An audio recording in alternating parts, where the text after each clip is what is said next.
part of this adventure with him, and I'm really excited about where we are now and where this line is going. And we have so much in store for you guys. I'm not going to give anything away just yet, but there's a lot more coming, and just really excited to be here. And I just want to give a big thank you to Matt so much for doing this, Yes, thank you and very helping much. us out with this. It's really awesome, and yeah, so I'm just really excited to be here, guys, and I'm really looking forward to tonight and sharing a lot of fun stuff with you all. All right, so that was Eddie Salvatore III. He is your director of PR. Sorry, we actually got a little bit behind there, so we didn't start right when I thought we did. So, but we got a nice crowd here. So we got the Animal Warriors of the Kingdom crew here. They're joining us. Like you just had Eddie talking, kind of telling you guys about how he became part of the Spiro Toys crew. We have the CEO, Jason Bienvenu, and art director here. We have William Cruz Nieves, and he is a community moderator. Today we are missing Arlen Pelletier, the lead sculptor, and Utama Prasa, the character designer. But we have 3/5 of the crew here, and they are here in full force and ready to talk about their amazing Kickstarter, Animal Warriors of the Kingdom, the Primal Series. Now, this isn't their first go-around, as Eddie told you, but this was one of their favorite projects to work on. William, why don't you go ahead and tell us how you got involved in the project and what your role is? Hey, guys. I started back since like the first Kickstarter. I really liked the Kickstarter because it was very similar to like Mythic Legions. And I knew Eddie from back in the day for a couple years too. That's how I met Jason. So we've been back and forth talking. I've been motivating Jason most of the time. Like, Jason, this is some good stuff. Like, normally I don't collect the smaller scale, but to support these guys since they're like close friends, I was like, I'm getting them. I went full force, got 3 or 4 waves all the time. It's been great. It's been like Eddie says, like not nonstop. We talk about all type of lines, G.I. Joe, you name it. And it kept pushing Jason, like, and one time Jason was like, hey, you want to help me out? I was like, sure, man. Like, you got it. It's like cheerleader mode, super hyped out. I have like a military background, so it's like never quit attitude. So when it gets rough, keep going. Jason knows he had a rough start with first Kickstarter. Wasn't expected. Yeah. After that, it's been like full sell. Just keep going. Nonstop. It was really great though. Like to this day, like this one, we killed it thanks to so many people. Like it's like overwhelming, but it's really great to be part of the team. And like Eddie said, we thank you, Matt, too, for helping us out, and I thank everybody because it's like surreal. I mean, I'm actually surprised you guys chose me to be the one to host it because you guys have been all around the community with a bunch of other people as well who are way more well known than I am. So I thank you, Jason, first of all, for really holding it down and giving us the chance to do the interviews and all that. So thank you guys. Absolutely. We're honored as well. Thank you so much. And like the guys were saying, like what's so nice about this is, we're making a great toy line that we're proud of, but like we all have these great genuine friendships that we formed through action figures, and like just to be working with your friends and kind of cheering each other on. Like Will said, I was in the trenches and like doing some of the production runs for the smaller figures, and I think it all worked out really good because we kind of figured out all the angles and all the obstacles that you can encounter with some of the stuff that's, when we didn't have such a big customer base and fan base. So now we've kind of gone through the shadow and valley of death, and here we are, and we're doing this brand new amazing line, and we can't wait to recap what we've already unlocked and go ahead and share what we're planning on doing in the future. Totally, and that's exactly what we're going to do here today. We're going to let Eddie go ahead and run us through the wave 1 and wave 2 that you guys unlocked and fully, funded.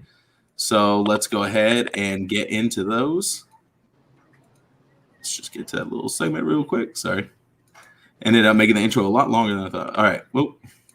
Or the video's just lagging really bad. One of the two. Okay. It's lagging really bad. Sorry. All right.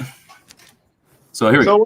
So while we're queuing it up, we're gonna go through, like we said, we're gonna go through all the core figures, which is our, they're gonna be packaged from wave 1 and 2 since we unlocked all of that.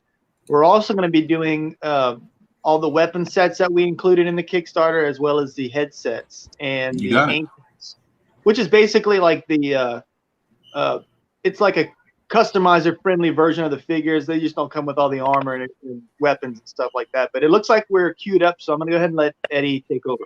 Yep. All right. Okay, guys. So if you're familiar with the story or not, Pale is kind of our main hero, right? And what I really love about this figure the most is it's almost, he's got such a definitive, unique look to him, but the buck is great. I think for customizing also, he's got the red like Chunari armor on with that hint of blue that you can tell he's more of a commander.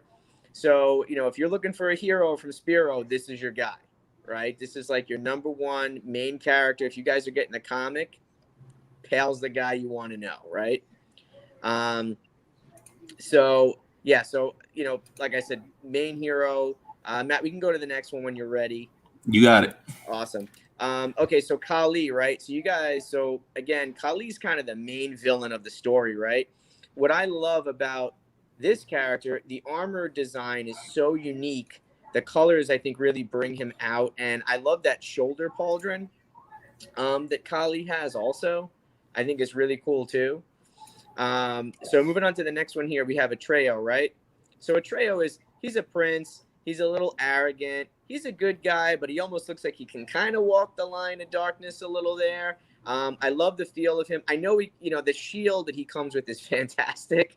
When I first saw that, I fell in love with it. I thought it was great. It's an awesome head sculpt. And I know we can't see it here, but I know you guys have seen it. He comes with that kind of ponytail in the back, which really gives him a unique individuality. Okay, so then we move on to Tiberius, right? Back in the day, Tiberius was probably one of my favorite character designs. Mine too.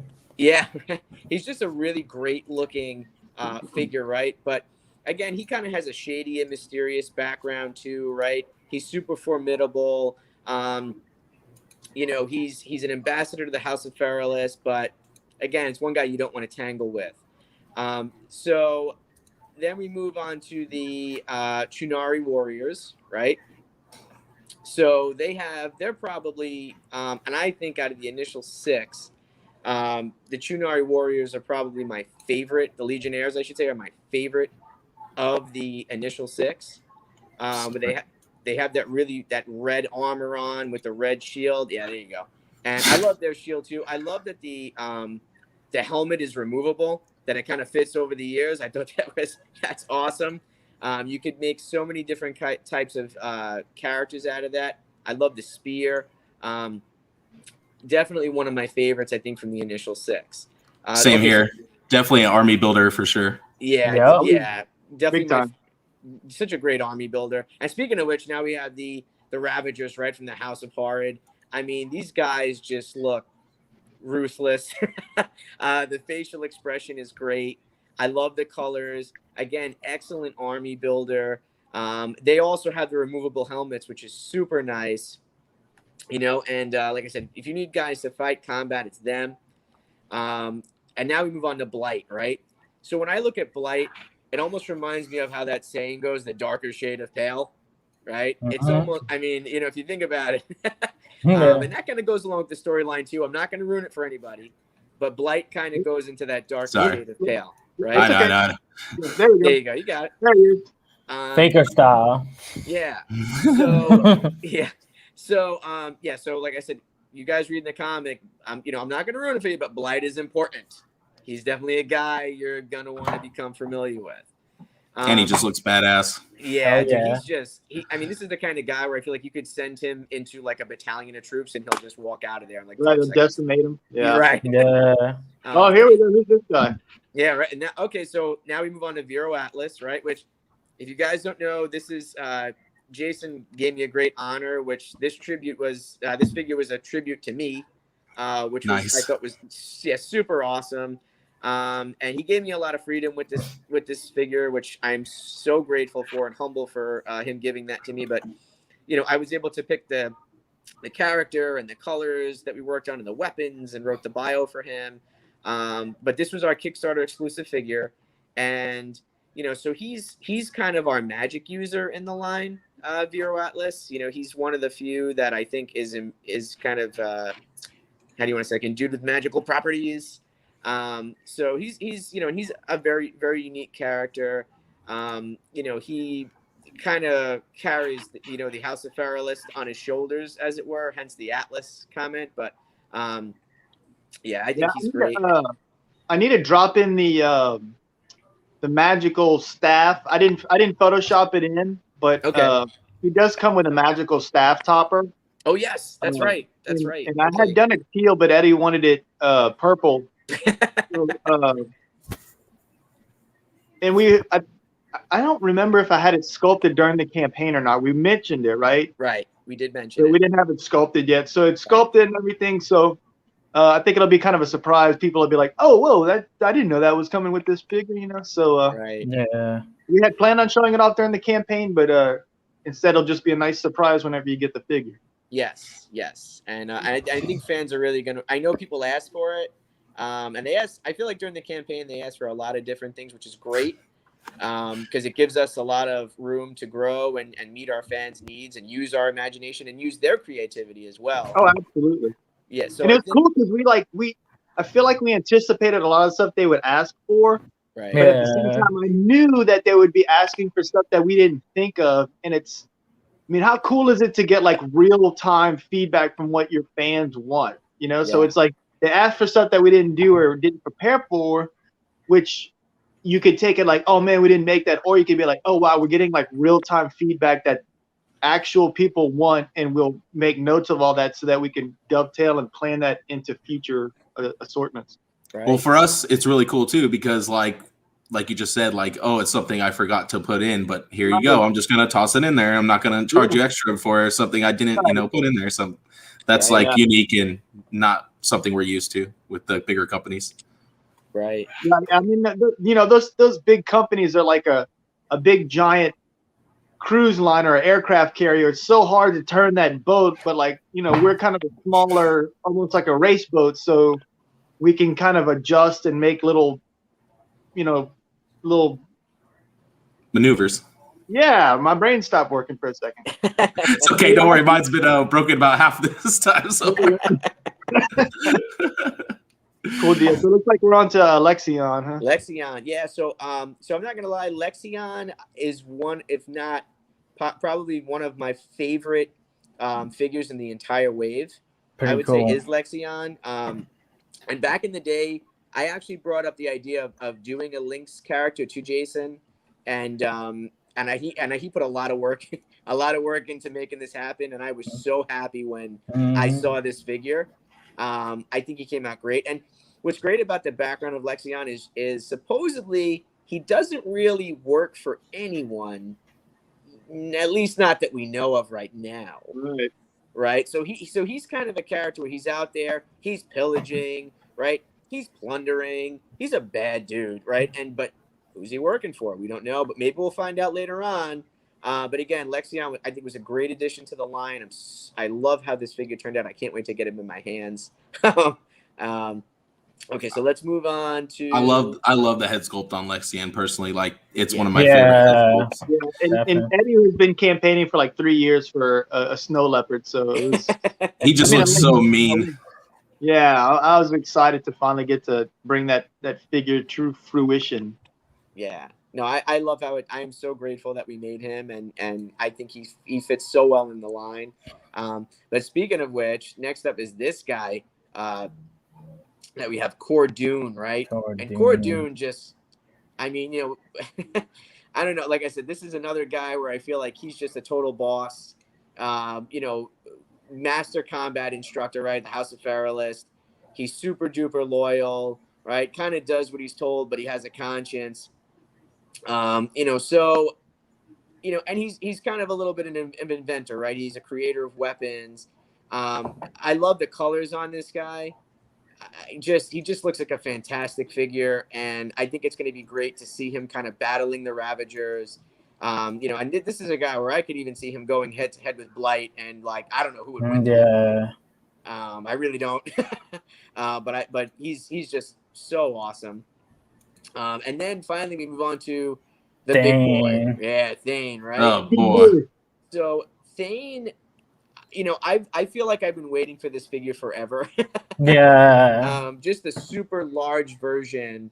And and like I said, Thane is such a great character. So he's a kind of a hero. He's almost like a I don't want to say like almost like a big brother of Pale, right? He kind of looks over him and he really cares about him and he believes in the cause, and and he fights that way, right? This is a guy that goes head to head into battle. He's just proven brute strength, but cares about the people. And and like again, this figure just came out so beautifully, like between the colors, his accessory, the facial expression. I just love the design of the figure is beautiful, right? I can't really express how excited I am to get him in my hand also. And again, this is a guy like I feel like he could run into like a dozen Ravengers and just clear a field and keep going. Yeah. Right. And I feel like this is our kind of breakout figure of the line. We had hoped to unlock this figure, but it was kind of like the dream scenario.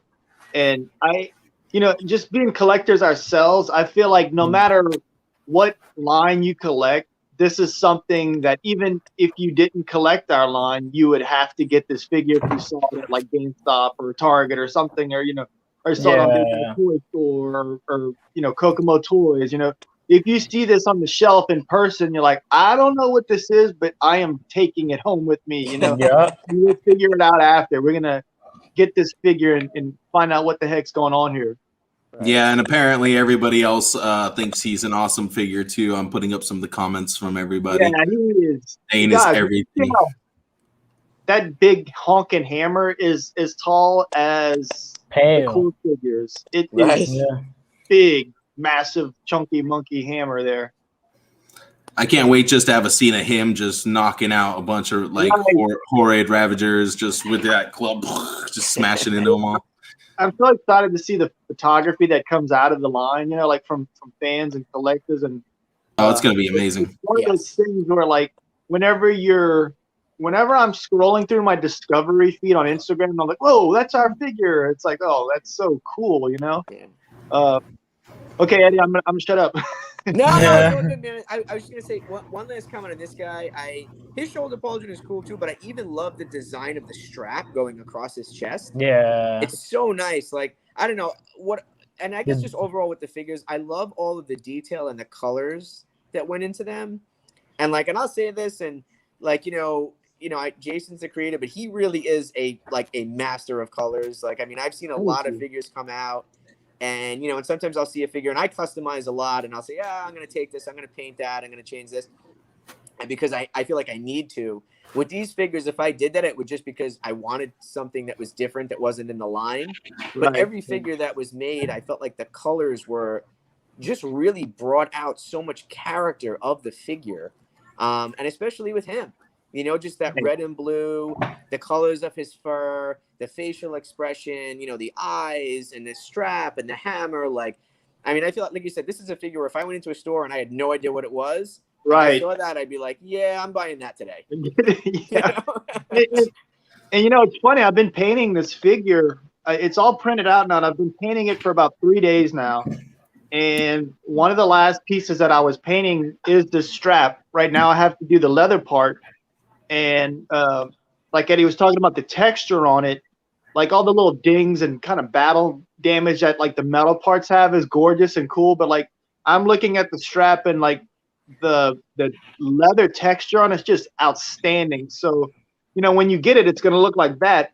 But if, customizer wants to take it and just do like a 2-minute dry brush on it, it's going to make all that leather, all the details pop. Yeah. Right. So I'm anxious to see that type of stuff too. I can't wait to see all the different kit bashes and things we're going to see, mashups with other lines. For a fact. It's going to be fun. Yeah.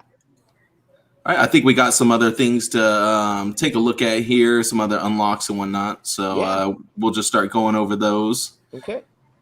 should be done with Thane here in a second. I don't want to try skipping through. I keep passing up too much stuff. I don't want to reveal something big here. Yeah, it's all good. It's all good. Thane is a great background. Okay, yeah. So all right, so the feral felines accessory set. So Jason got the colors on these pretty, I would say almost identical to the bodies. Yeah, they are.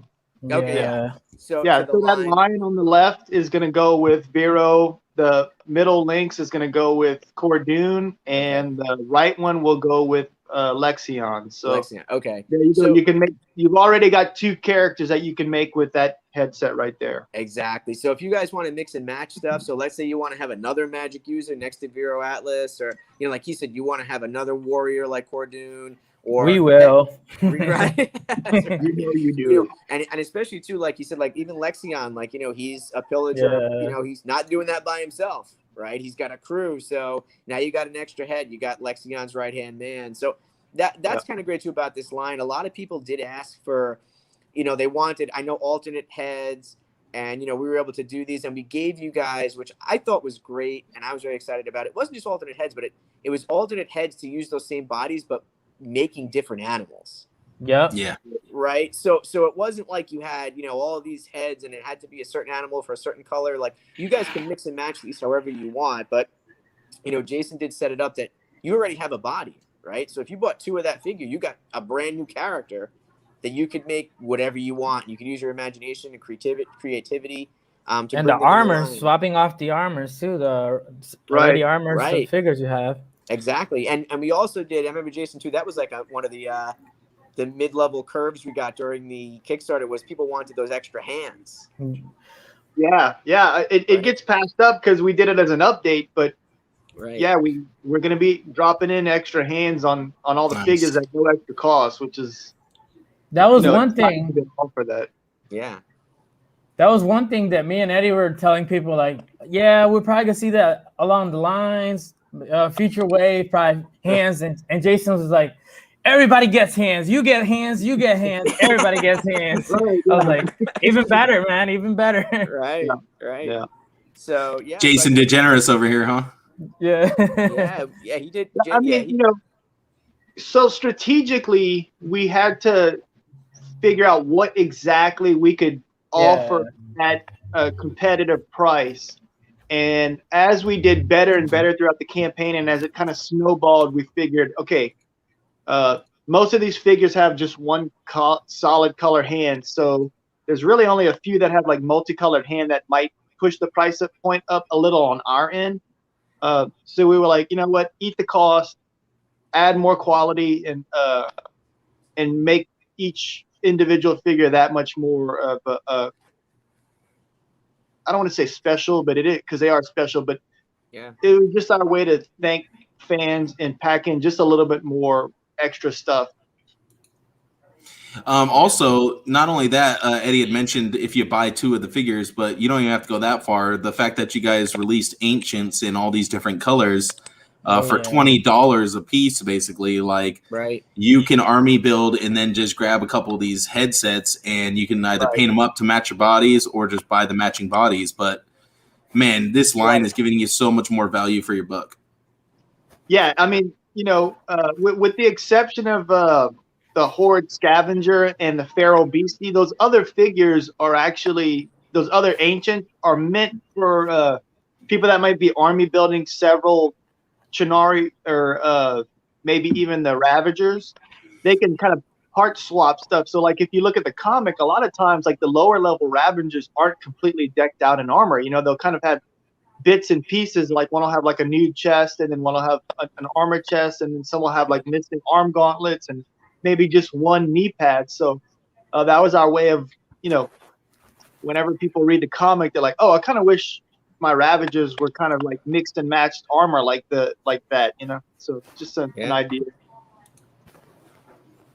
Yeah, totally. Yeah, I think it's great. There's so much diversity with the line, and even with this set, the adventure accessory set here. I mean, you can see like that's and Jason, I think that's that one. The first head's for Blight, right? It's like matches the Blight body.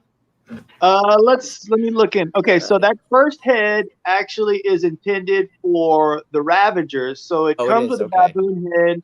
That's your ape head. The middle head is actually the alternate version of Atreyu, and the one all the way on the right is a baboon version of the Chernari Legionary.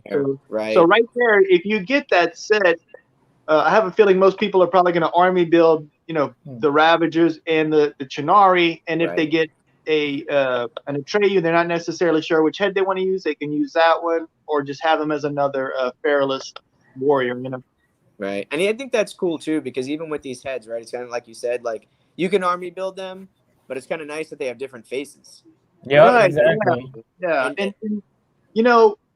I don't know about you guys, but whenever I was lucky enough to get the Baroness from the classifieds, and I kept going back and forth with like, do I want her helmeted head or do I want her, her classic Baroness head? So it's a thing that's fun where you're like, okay, I don't know if I want the head that came with the Treyu or this head. And as like a collector, sometimes I like to pose, my display a little bit different and see what exactly, like, hey, maybe this week I want to have her on the motorcycle, or maybe this week I want to have a Treyu with like kind of fluffy hair, so. Yeah, no, it's true, man. It's true. Definitely, there's definitely a lot of opportunity here to make new characters, and like you said, to swap armor around. And the heads, I think, really give a lot of diversity to the line too, right? Even outside of the characters that you guys know, this is a chance for you, without even having to pick up a paintbrush if you don't want to make your own, right? Exactly. Right. Yeah. I mean, we want to encourage you guys to make your own versions of AWOC characters, and speaking of new characters, if you look on the screen, all the way on the left is our head that's intended to make a baboon out of pale. So if you want to have like a bad baboon who's kind of got like an albino look, that's that version.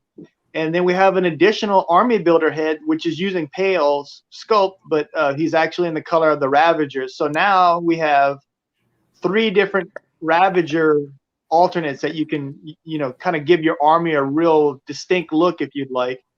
And then our last one on the right is for Blight. So, Blight's basically a one-man army, but if you think he needs a couple of henchmen or something, Assassins. Yeah. Hell yeah, dude. That's what I'm going for. A little army of Blight. Yeah. He's such a cool character. It's going to be so fun. He is cool. And just to mention, you guys haven't even brought this up, just the value here. You get 3 heads painted for $12. Where else are you going to find that? Right. You're not going to find that. And that's true. Like, and I'm not like saying toot my own horn here or our horn. But it's true. Like today, like, I mean, you go out there and you try to buy alternate heads or look for alternate heads. I mean, unpainted 3D printed heads, are typically running between $15 and $20 a head. Yeah. Right. And they should. To be fair, they should, because they're putting in the material, the time. Right. Exactly. We have the advantage of using a factory that can do all that stuff, because, we're going to run off 1,000 of those heads. So the factory is doing the injection molding, all that type of stuff all at once. So it's just one of those big advantages that we have, where we're like, oh, hey, we're going to do it in gray plastic and have the factory put flesh tone and all this stuff like that. So, I mean, it's very interesting seeing the comparison between, like Eddie said, like these 3D amazing sculpts, who Arlen's done a bunch, by the way. Yes. And then having the factory version, it's almost like trying to print a comic book on your home printer, or printing it through like a printing press, where like, you can technically do 1 or 2, but after a while the cost is gonna, you'll have to pass that down to the customer doing it that way. Exactly. Yeah. So, and that's the thing too. So when we talked about this, like, I thought this was such a great value, because for me, like, as a guy that does customize, to get 3 heads that are painted with for $12 for $12, like that's unheard of. Right. And I thought that was so awesome that, like, Spiro was able to offer those at that price. And with that, we lead right into the weapons, right? So these are other items that I think really are unique. And Jason and I remember this, it feels like it was so long ago now, but when we first discussed the weapons that we wanted to do in the weapons pack, but we wanted to give the fans like a good variety of different things, you know, in different colors.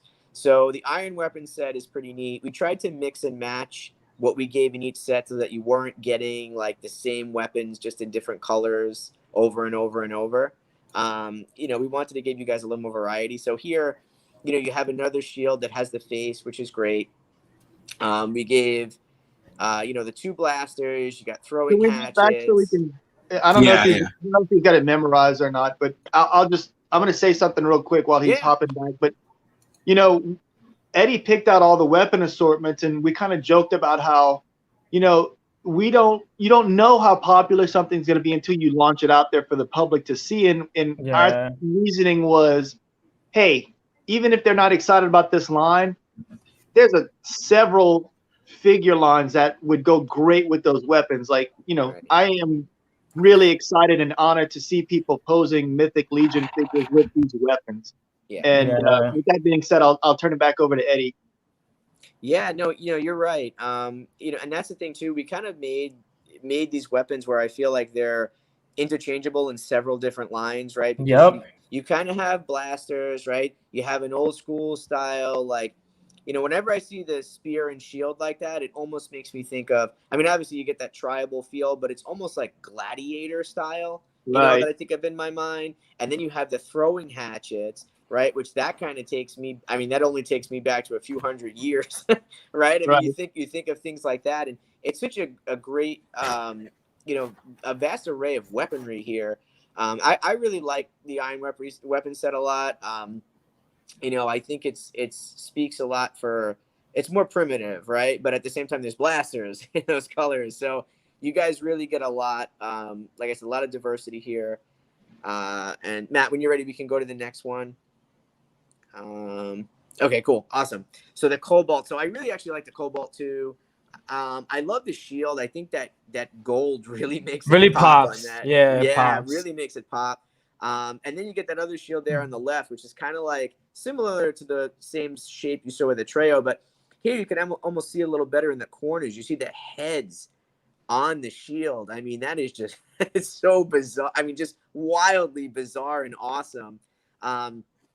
You know, and then you have the multiple different kinds of daggers. And here you almost have like a longer range style blaster, right? And look at, and that mace. The mace is, I think, one of my favorite weapons in this entire line. I mean, that thing is just like, whenever I see that thing, like that is literally, yeah, dude, it's totally brings you It's back a to like, big honking mace too. That's a 2-hander weapon right there. Yeah. And, you know what? I was looking at the number counts this week, and that is by far the most popular of the weapon sets. And awesome. whenever we get to the next popular one, I'll mention it. And I think people will probably be able to guess it. But I was surprised by this one being the most popular. I have a feeling it's because it comes with those 2 shields and 2 swords. Mm-hmm. It feels like our 2 for 1. Like this is like slam as much value into a weapon pack, you know, as we offered with all the weapons. You can outfit like 2 to 3 soldiers with this pack alone. Right, Right. exactly. I mean, and even like I said, even the, you know, even like that dagger there almost has, it's like the knuckle buster, right? Yeah, the knuckle buster. Man, I love that weapon. It's Don't want to get hit by that No, yeah. yeah. I feel like that's in any way. Yeah, that's like a face changer, you know? Yeah. That's a life changer. Right. Yeah. Eat your food through a straw. I was gonna say the same thing.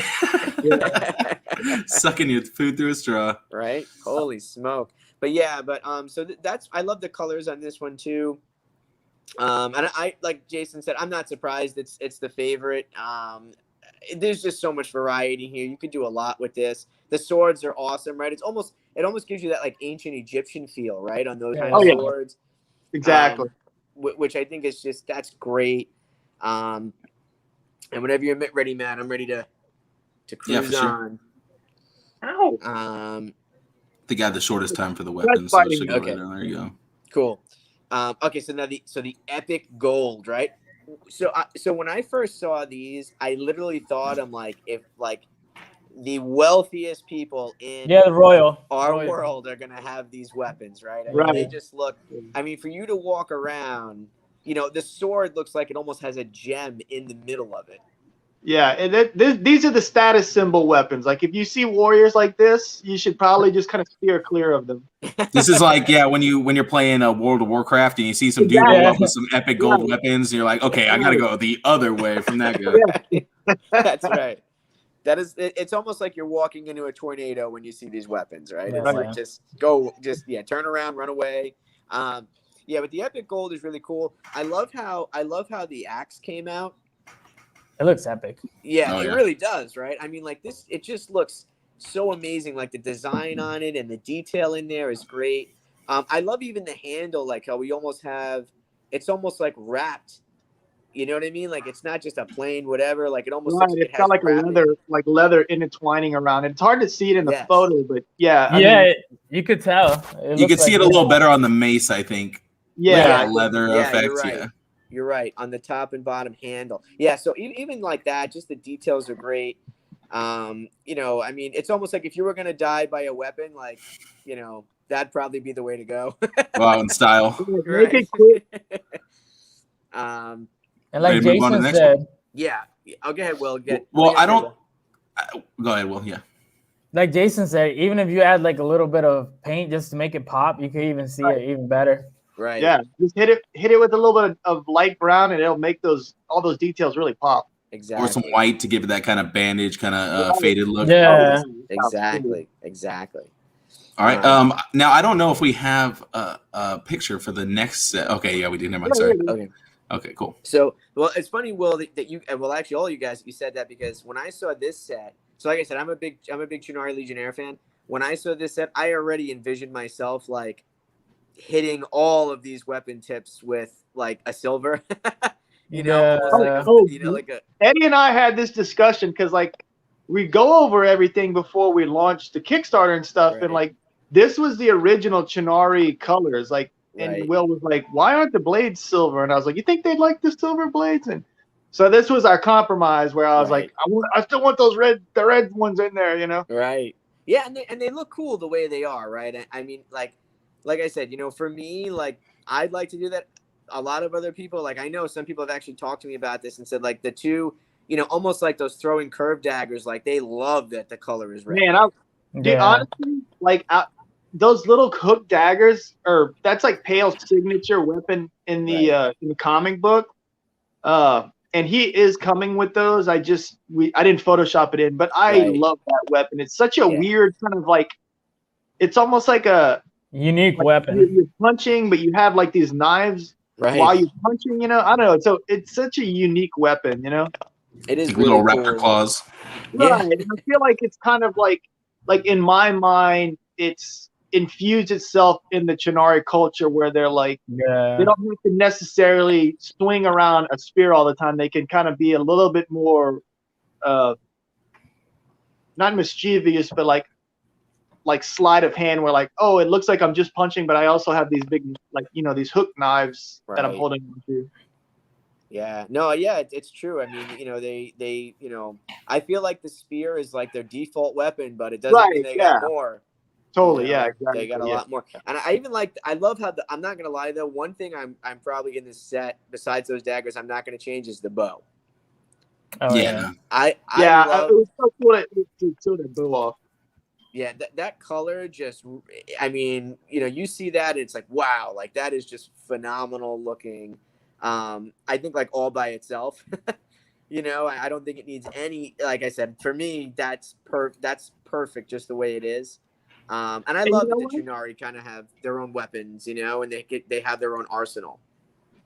Eddie, we forgot to mention that Core Dune's going to come with that bow. And that's right. And Lexion's going to come with the what's it called? Crossbow. The crossbow. Which was cool. That was like a fun thing during the campaign. We were like, okay. During the campaign, it started off where I was like, really like having trouble keeping up with 3D painting and everything, and so I was able to print, you know, 4 weapons when we needed 6, and we were like, well, why don't we let the fans pick out the weapons? And it was one of those things where like, did we plan for it? No, but it was so nice to let the fans pick the stuff out, and I feel like it really upped our level of engagement and excitement, and it was just one of those happy accidents that made the campaign so much more exciting, you know? Yeah, yeah, and that's one thing that I'm gonna say that I think is great, Jason. Like especially you that you do that is that you kind of give the fans, and I'll tell you guys this too because back in the day, like I said before, I was with Spiro, I was a fan, Yeah, and same here. yeah, Will too. And Jason is like very, he was always really good about just listening to just like comments and suggestions and like answering questions, and because a lot of what we did here, like, it was to make the line great and make these figures available, but it was also like, we love our fans and we want to make you guys happy. We want to give you a product that you're going to get, that you're going to say, this is awesome. These guys are great. I'm so glad that I backed this Kickstarter or I bought these figures. Yeah, we buy them. Army Right. builds them too. Right. Yeah. And like Eddie said, one of my mission objectives for this line and whatever we come with next is fan engagement. Like we're small enough right now to where we can really listen and kind of course correct where I have a really distinct vision, but someone mentions something that it is a really awesome idea and makes sense, makes physical sense. We're in the position where like, okay, we want I imagine years, maybe in a couple years, if we're at big box stores, someone that backed this Kickstarter sees it at retail and was like, man, I voted for that crossbow in that weapon set. That's so cool. Like Right. they are a part of the creative process. And I feel like that makes the line a little bit more special. Yeah. No, I think It's so really too. biting me. Golly. Yeah. We got a new kitten and she's ravaging my arm. Get out of here, you goofy thing. Holy cow. Yeah, no, but I think that's true. I think the amount of like fan engagement, and I love that too. The weapons voting, like the fan participation, is so much fun. It really is. It's flattering too. Yes. It's like, oh, cool. They're digging this, and we're going in the right direction, or do we need to kind of course correct a little bit? Right. Exactly. It's cool. It's fun allowing the creative process to work that way. Right, exactly. And I remember like just sitting down like after the voting was done for the weapons, and I had my Excel spreadsheet open and I'm putting in all the votes. Right, that was so cool. Like it's funny because like sometimes I'll like jump off the cliff and like make my wings on the way down, and Eddie was like, how about I make an Excel sheet? And I was like, yes, that makes good sense, because we were like, how are we gonna like tally up all this stuff? We were gonna like make little marks on a piece of paper and like 1, 2, 3. Dang, I lost my place and start over, So yeah, it was very nice that Eddie had like some sort of actual plan to tally that up on the fly. Like it was breakneck speed behind the scenes, we were excited and having fun genuinely all throughout the campaign, but there was a lot of stuff that, like I said, like with that, and then like the staying up late at night to try to print and paint stuff. And towards the end, I was like, man, I can't keep up. Like with the Ancients, if one print fails, I have to delay an update, and thankfully that only happened once. Like my little 3D printer was just kicking butt. But yeah, it's just an interesting process to like run a Kickstarter like this, especially with it being as successful as it was.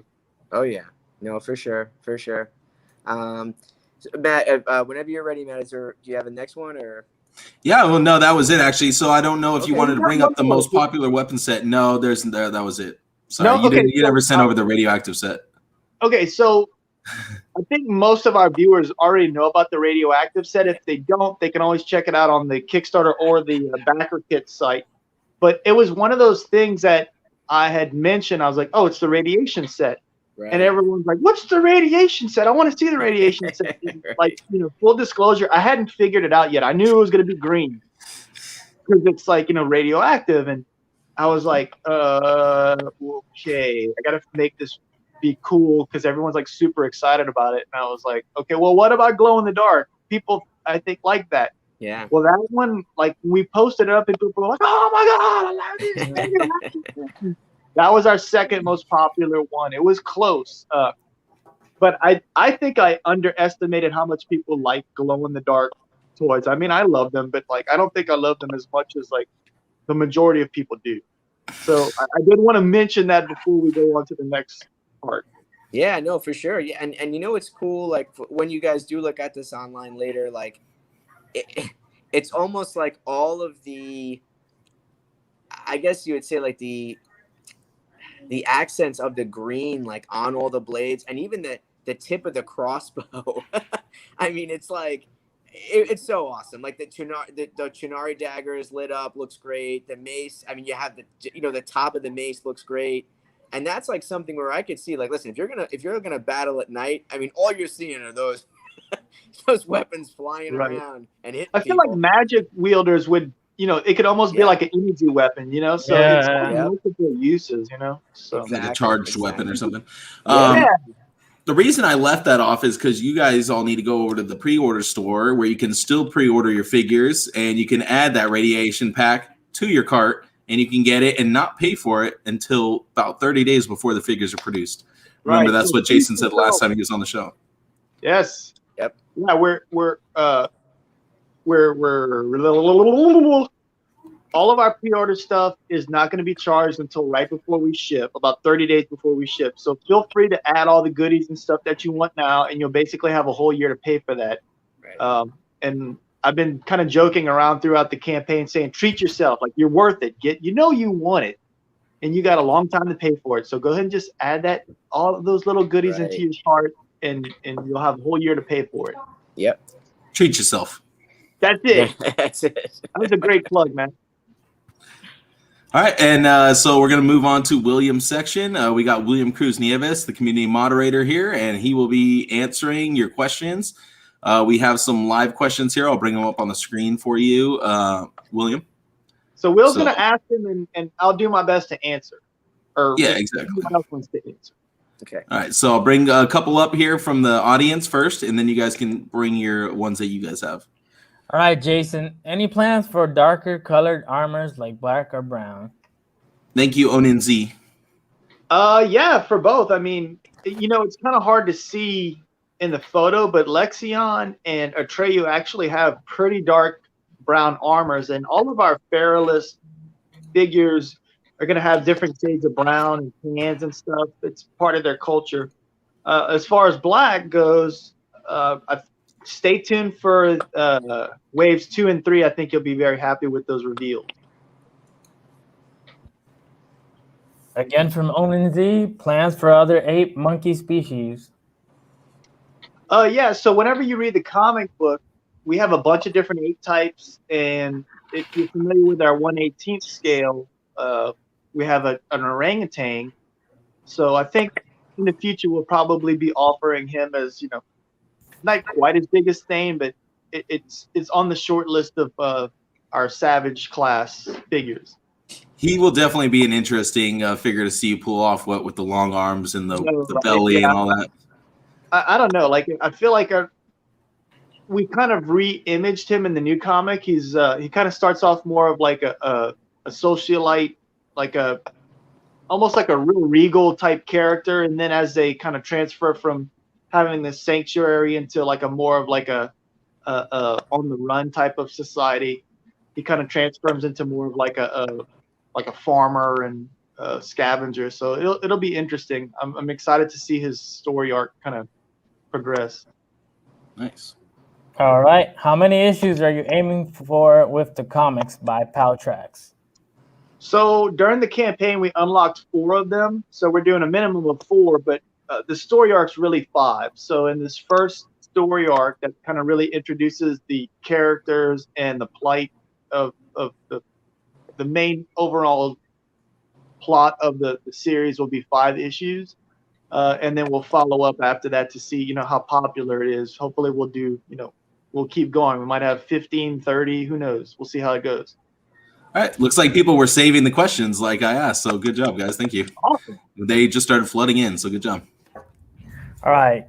There will be more waves in the future, yeah, by Death Knight Riggedy. Yeah, absolutely. During the campaign, we had planned out 2 waves. You guys unlocked 2 waves during the campaign, which was amazing. But we're actually after the Q&A, we're going to be showing off waves 3 and 4. So I think you guys would be excited to see what we're revealing. That's what I'm so excited for. If you guys didn't know, I really hope you guys stuck around. And if you have some friends who are interested, get them here because wave 3 and 4 reveals are coming up after this Q&A session. But we got a lot more questions here, so let's keep going. All right. How tall is Thane going to be by Marco Lopez? Hi, Marco. So Thane is about an inch taller than Pale. So Pale is about... Eddie, how tall are the Mythic Legions? They're about, I would say like upwards of 7. Yeah, okay, so 6.5 to 7. So Thane's an inch taller than Pale, so then he'll be about 8 inches. I think the thing that makes him so opposing though is that he's so wide. He's about 3 of our standard figures wide. So 8 inches tall, 3 of our standard figures wide. I'm not sure what that comes out to. Probably about 6 inches wide. Ooh. It's a big figure. Yeah, He's gonna have a hell of an arm span.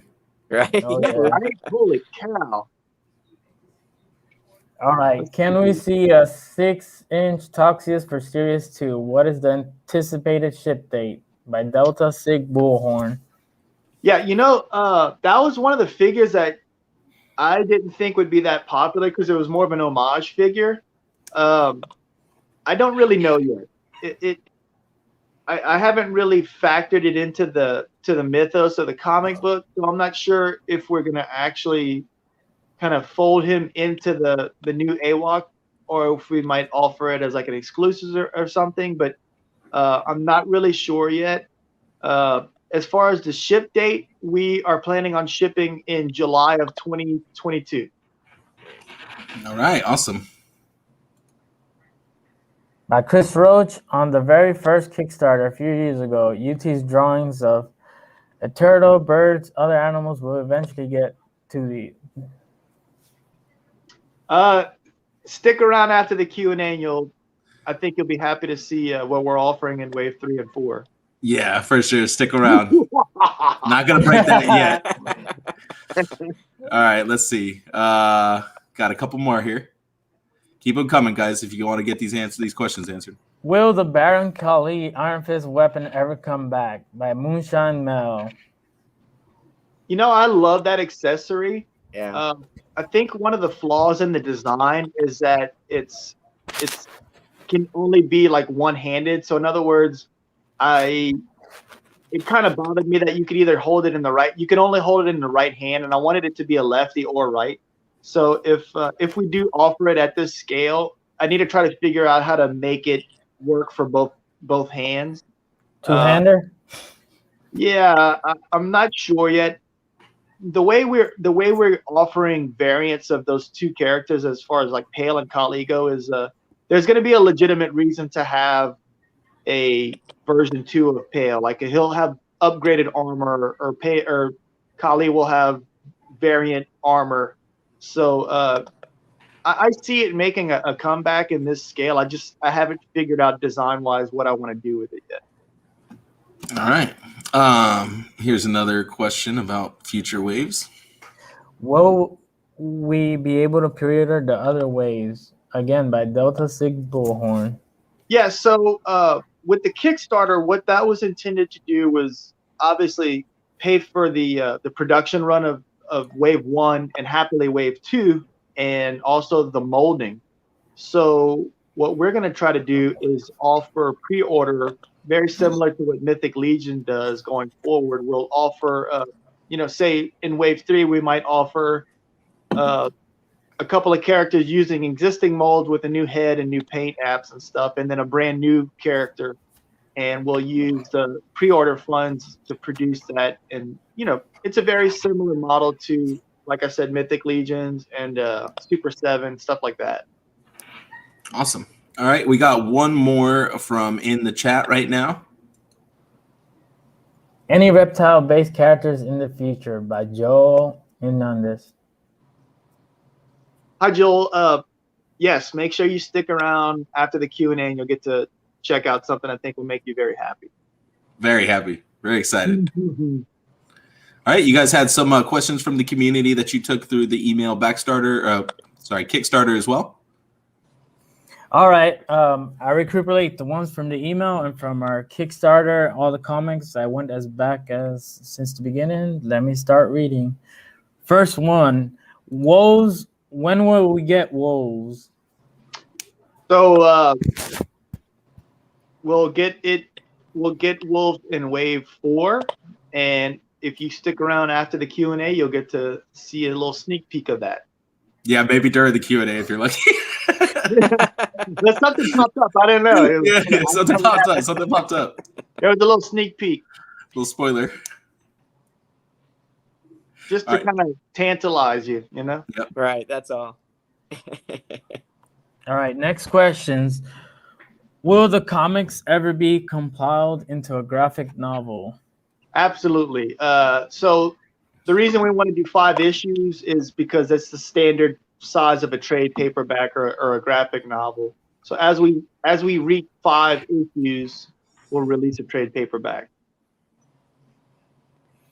All right. Are you open to making dioramas or vehicles? Not really, because that's not really set in our price point right now. Historically, those type of things are really lost leaders for toy companies.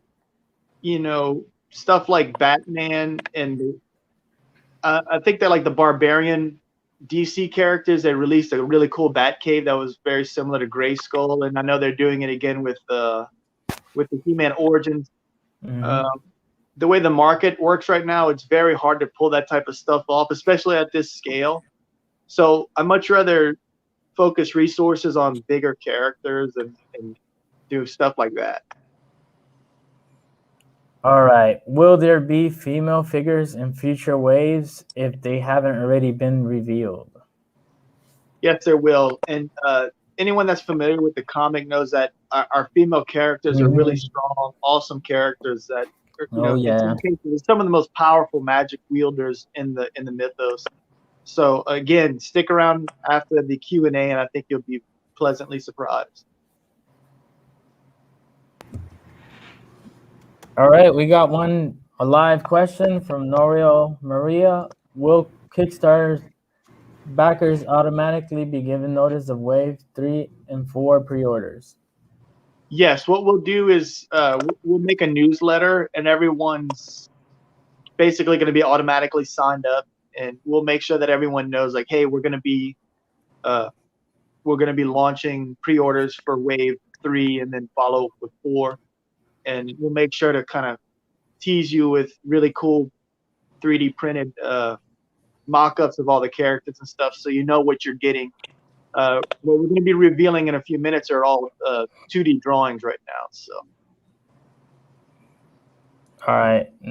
Next question. Can we order the figures we couldn't get from Kickstarter from you directly, or do we just go through other places like Big Bag Toy Store? What about figure females? Never mind.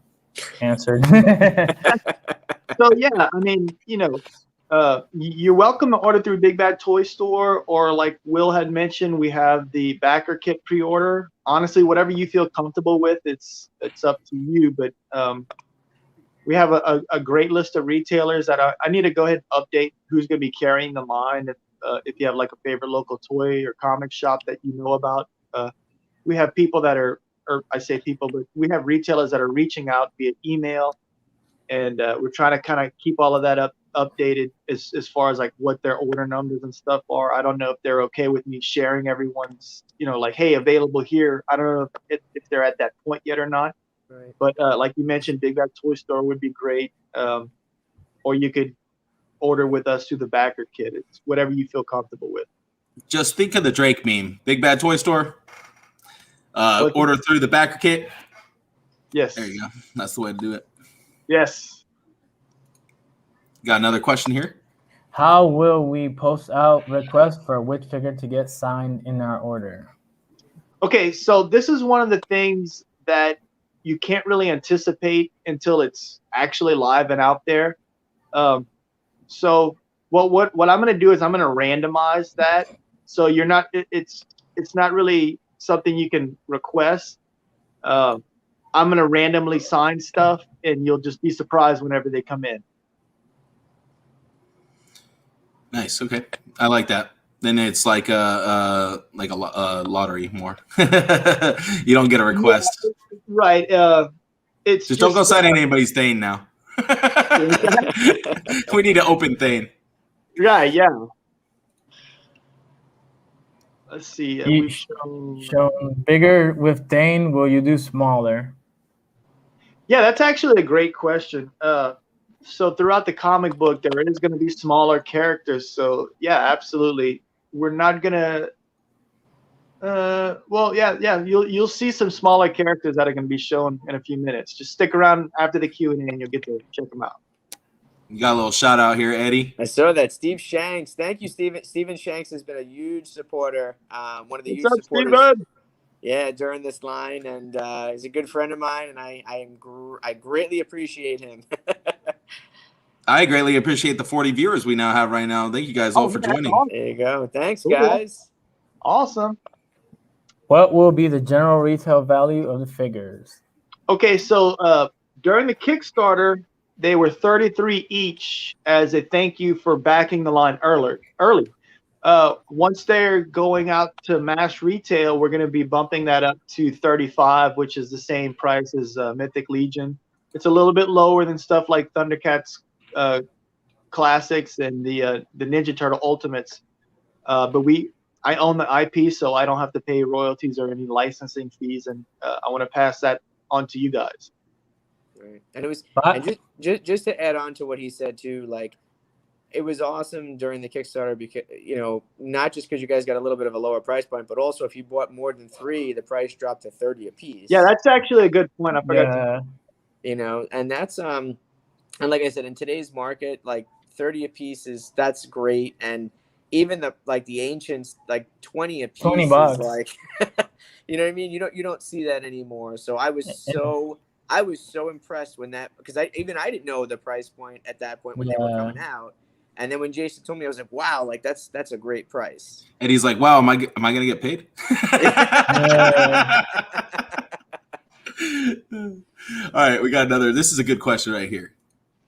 And I think I already know the answer, but I think you guys can answer this for us. We did already pay for our pre-orders, right? I feel like I was already charged for my 11 figures, right? Okay, so if you're talking about the Kickstarter, you were charged for the Kickstarter order, which is technically a pre-order. As soon as the Kickstarter ended, you should have been billed. Right. If for some reason you weren't, you can actually still get your figures as long as you pay for them, obviously, through the backer kit. So if for some reason, someone had a card that the card didn't work or something like that, just message me and we can get that all figured out. But as far as the Kickstarter goes, you were already billed for that stuff. If you added on additional stuff, you won't get billed for that until about 30 days before we ship. Right.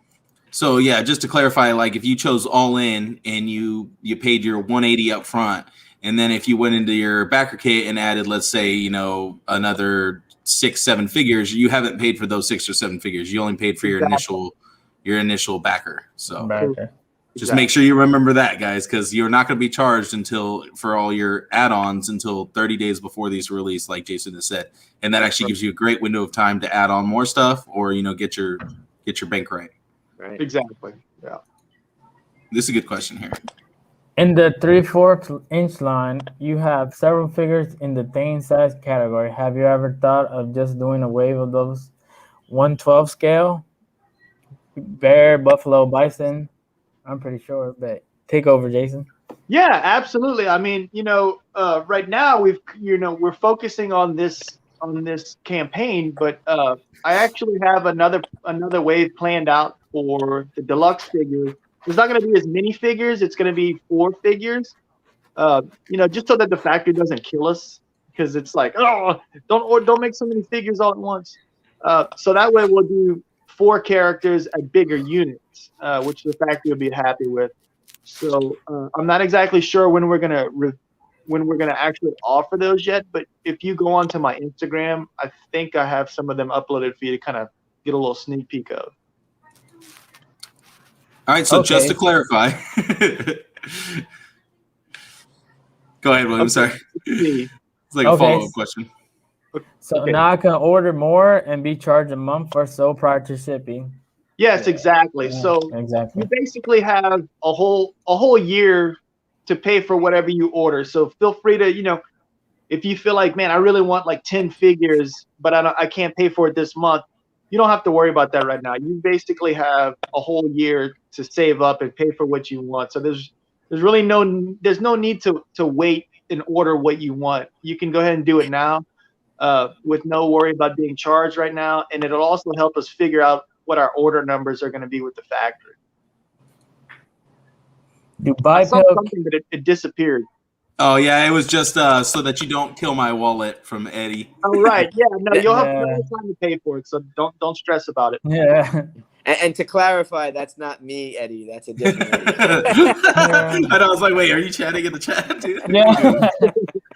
Eddie's got all his homies in the chat over here. Right. That reminds me of an episode of The Office where like Michael's talking to two other characters, and like he doesn't want to say something out loud, so he texts one of the other characters because he doesn't want the other one to hear him. Oh man, it's like when your friends are plotting stuff behind your back, and you're the one that's getting like left out of the plan. Right. Let's see. What does it say? Do biped killer whales exist in AWA? I haven't got that far into the mythos yet, so I can either confirm or deny at this point. Three sharks. Oh, street sharks! Hell yeah! Hell yeah! Street sharks! And Hell yeah! Yeah, you know what? That came out around the time I was trying not to like toys, like when I was in high school. So I'm afraid I missed that. When you were trying to like girls instead. Yeah, well, no, I wasn't trying. I was like, I like girls, but I like toys too, and I don't think girls like guys who like toys and high school. You gotta find that special one. Yeah. Right. And then I was like, I don't care. I'm a nerd. Y'all deal with it. Yeah. William, do you have any more questions from the emails? Yeah, I have like 4 more. Let me read All right. those real quick. Let's knock those off really quick. Yeah, and then if we have any more from our watchers right now, our audience, we'll get to those. Considering how versatile the figures are in terms of armor, overlays, and part swaps, will you consider the idea of armor packs somewhere down the line?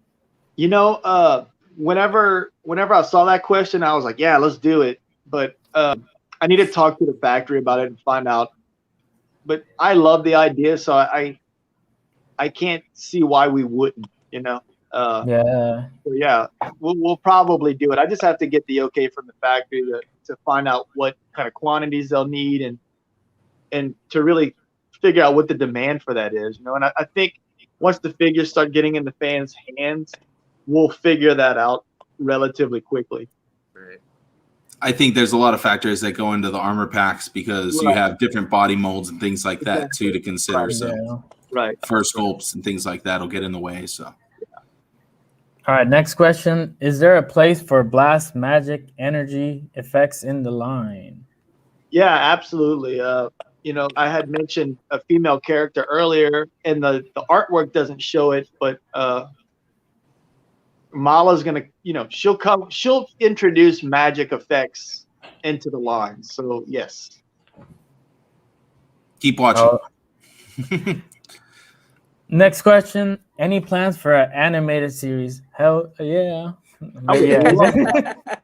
I feel so bad. Like for April Fools on my Instagram feed, Yeah. Warriors of the Kingdom coming to Prime, and I got so many like, congratulations, that's amazing. And I was like, oh man, I have to post something saying this is April Fools because I got like peppered with like, oh my god, this is amazing, congratulations. And I kind of wanted to like tag Amazon so they would be like, what is this? I kind of like this. What is this? Right. Show me what you got. Yeah, we would love that. If you saw the little animation teaser on the Kickstarter, that was kind of like what we were, trying to propose it as like, oh, hey, this would be a cool cartoon. We got the toys, we got a comic. It's tier 3 or the third plan of my master plan. We'll see what happens. Yeah, no, you had me fooled for a minute too when we were talking because you said something about sending over the animation, and I was like, cartoon? And you're like, oh no, it's just the animation for the Kickstarter. I was like, it was like, you have me so excited. People I fell aren't for paying that attention too. to what day it is. Cool deal. Well, you want to just go ahead and segue into the reveals and maybe. I think William has a couple more. Okay, cool. Didn't you, William? Or you had one more? Yeah, just one last one. And will there be more head packs? That's the last one from the Kickstarter and the comment section. So let's see how this one does. We'll see if we can't offer head packs and stuff for the future stuff. I honestly don't know yet. I need to see what the numbers are and how well it does. It's looking good, but I can't confirm it. I actually had a question myself as well. Sure. Can we look forward to any type of vehicles, maybe animals riding other animals or something in that space? I don't know. That's something I was thinking about recently. I was just like, well, what would the animals ride on? You know, like, right. Is there vehicles planned? So we have a sneak peek of the comic book, and in the comic, you can see that there's different kind of vehicles. I would love to do that, but at this scale, I don't know how practical it is. We could probably do some like horse size. Horse size type figures, but I don't know if we could do bigger than that. We'll see what happens. I mean, I would love to do all that type of stuff. Maybe like a rhino character that a couple of the monkeys could ride on or something like that. Yeah, something like that. Yeah. So, I mean, I think whenever y'all read issue 1, you'll be like, oh, that'll make a cool mount, or that'll make a cool vehicle, you know? Right. All right. We do have a couple more questions coming in from the audience. Do you guys want to, do you mind if we handle those? Yeah. You know what? I tell you what, let's do this. Let's start wave 3. Let's start talking about wave 3, and we'll compile questions as we do that, and then we'll kind of answer questions like in between character reveals. How's that sound? Sounds good to me. Might be a little tricky, but yeah, we'll try it. All right, here we go. First reveal for wave 3. All right. Jason, first reveal. This is a very popular character from our 1/18 scale. This is going to be Aquan. So we're doing our first Jaguar. He will be featuring a lot of shared body parts from wave 1 and 2 with a new head, and he'll be featuring some new armor. So that's another character from our Feralist ranks, and I think it'll be kind of nice to flesh out our Cat Warrior figures. Okay, here's a quick question. Would you ever consider having one figure from each series that fans vote on, having it included in the line? You know, that might be something that's good for like for a traveling convention, like a convention exclusive. It's a cool idea, but I don't know how it would pan out yet. We'll see how it goes. That's something that's kind of cool for like a Kickstarter type thing. So this character is the first character that is not going to be using any shared parts from the other figures. It's personally the figure that I'm most excited about coming out. It's a rabbit figure. And as we get further into the mythos of the figure line, you'll see that not every animal belongs to a great house. This rabbits are more of like a prey animal. So in the hierarchy, he's kind of like part of the farming community. In this case, he becomes a warrior. But Ranger. I mean, I'm so excited about this character, and he's the first character that we do that has fully pants all the way down to his ankles. So and he's an archer, and I don't know. I'm super excited about having a rabbit character, and I really like that little glimpse into the lore you just gave us. The way, like you said, not everybody belongs to like a big house, and how he has a lower station in life because of the fact that he's not, an apex predator. So that's actually a really cool, when you start thinking of the hierarchy of the animal kingdom and the way it actually relates to the warriors of the animal kingdom. It's really cool the way you put that into perspective. Thanks, man. Yeah, it's awesome. He's one of the characters that I'm also probably most excited about. Out of the waves we have coming up. I just think, I don't know, I love how the colors fall on him, and yeah, I mean, I can't wait to to dig deeper into this character's background and story. I like that nice. I just love doing colors. So he was fun to play with, and we knew when we were designing him that it had to look different than the samurai rabbit from Ninja Turtles. I can't remember his name. Usagi Yojimbo. Exactly. Yeah. So it was one of those cases where it was a Jimbo. little bit of a challenge. Kind of learn. It's like trying to learn a different dance to Footloose, you know. But I'm super happy with the way he came out. Yeah. No, he looks great, and those earth tones are really cool. It's kind of different from a lot of the other kind of over the top colors that we've had in the first couple waves. So you're seeing this kind of earth tone here. It's nice. Yeah. I wanted it to feel like he is in the peasant class, but he's kind of pieced together, armor and stuff, and he's kind of transitioning from a humble type farmer type or type of character into a little bit more of like a not a Robin Hood, but almost like a vigilante type character. I like the Robin Hood. That's cool with the bow and arrow and everything. Yeah, Robin Hood. Yeah, I feel like it's a good analogy. We got another question here. You want to take that one, Will, really quick? Yeah. My wife wants a boar. Any plans on that? I got her collecting toys too. Me and Eddie do too. So we're with you. It's true. I would love to do a boar. I'm not sure if he should be a savage scale or if we could get away with him being, in the 7-inch scale. I don't know. What do you think, guys? He could be one of your smaller characters if you really wanted to. Make him Matt a small just took the words right out of my mouth. Yeah, almost like a dwarf scale. Exactly, like a dwarf scale. Like he's just a mean little son of a bitch, Eddie, make a note of it. We'll do that. It's been noted. It's noted. Awesome. All right, let's see. Moving on to the next figure here. Okay, here's a really cool question while we let the video go. If you all were turned into action figures, what accessory would you come with? Ooh. Okay, first of all, what animal would you be? Let's do that first. What animal would you be if you were an animal warrior of the kingdom? Wow. Jason, lead us. I would be a coyote, and I would come with coffee and Lexapro. What was the last thing you said? William, what about you?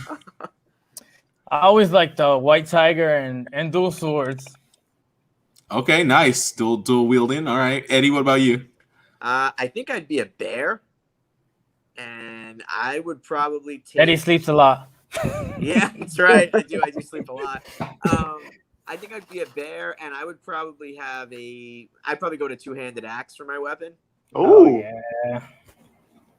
I'd probably be the animal which I most closely resemble, so like a gorilla with like a bamboo staff that I stole from a panda. So that would be my animal.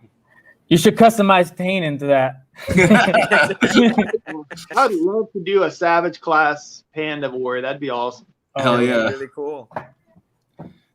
All right, here we go. You all asked, and here you go. So here's our first female character.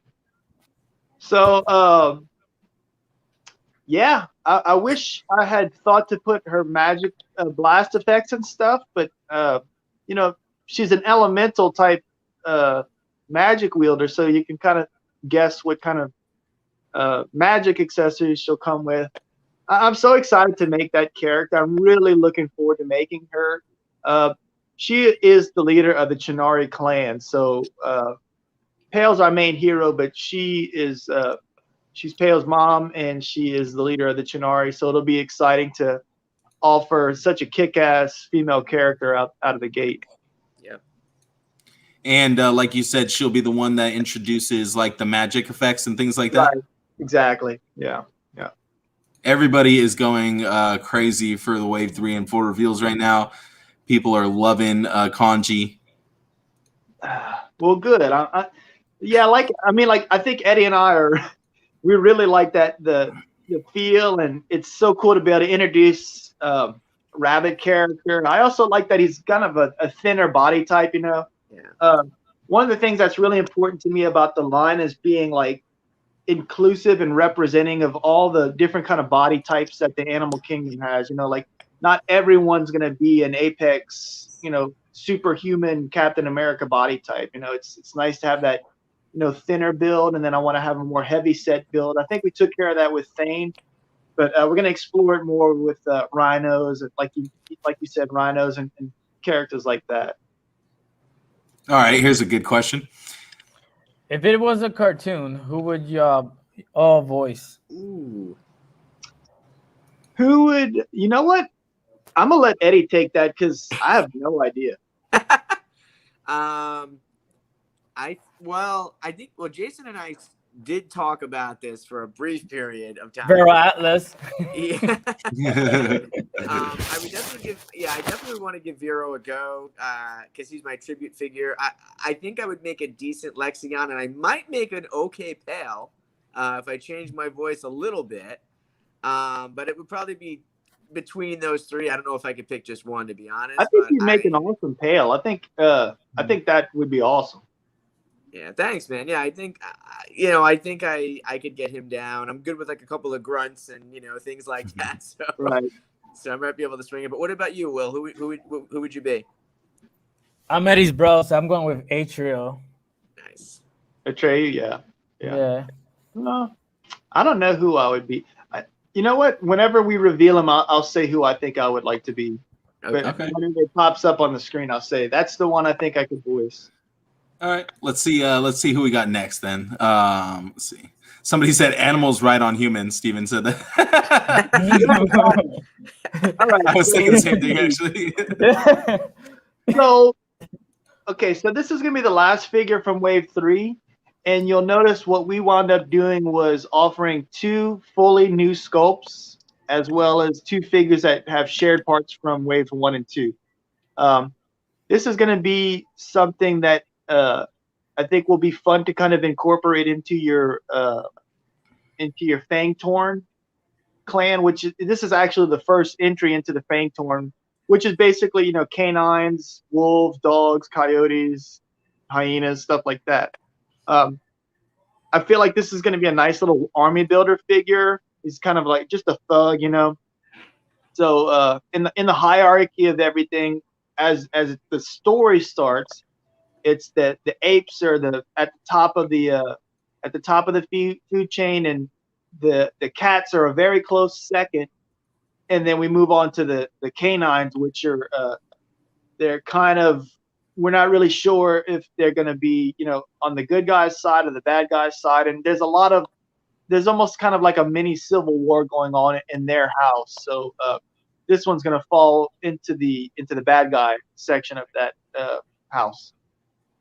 Nice. Here's another good question. Any Flock series? No, you know what? I actually am not a big fan of Flock stuff. I was a little disappointed whenever I saw that the Origins Panther was a Flock. To me, there's too many QR variants where not QR, Q quality control variants where that stuff starts to flake off after a while. And or smells.